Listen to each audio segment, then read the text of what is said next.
So, for example, with younger women, I remember one woman at the group saying, "Oh well, you know, I came out to my parents. Wasn't really a big deal. I grew up in Brighton. I saw men kissing at first when I was about 9 years old. It wasn't a big deal." And one part of me thought, well, that is absolutely fantastic. Here's this lovely young woman talking about being able to come out and it being so normal. Yeah. Not a big deal at all. Yeah. That's what we were fighting for. Yeah. For a woman not to have all this angst, not to fear losing her job, Yeah. not to be thinking that she's some monster or abnormal person. But yeah, you know, It's just I every came day. out, they were cool, it's cool, Yeah. and all the rest. Yeah. And that's great. However, I'm really glad that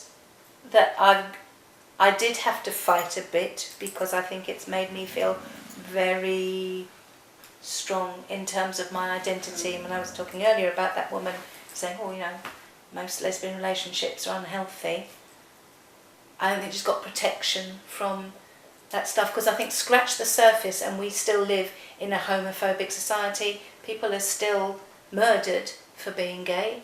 People still Feel bad about being gay. are afraid of losing their children for being gay.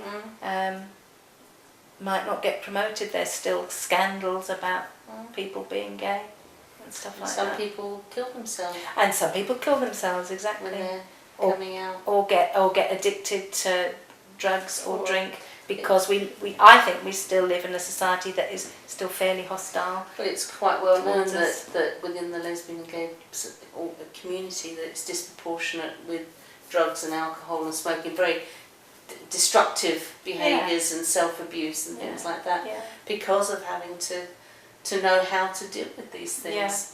And because of being different, and because of being in a minority, and because of being who you are, might mean still today that you're estranged from your family, or much worse. I mean, you know, women who talk from other countries have to face forced marriage and, you know, all kinds of other things too. Yeah, and you know, I agree with you. I think fighting and making a stand makes you value the things that you have, like the lesbian teas and the gays the words and things like that. And so I think, yes, having to fight for some of those things and seeing the steps that it allows other people to take, like the 3 same-sex dance schools now going. You know, it makes me feel proud that we've had an influence on that during our lifetime. Yeah, absolutely. And of course there were women that went before us. I mean, who sacrificed. Older women would say, "What, my God, you had it easy." You had it easy, yeah. Because of the sacrifices that they made. And that's true. That is true too. Yeah.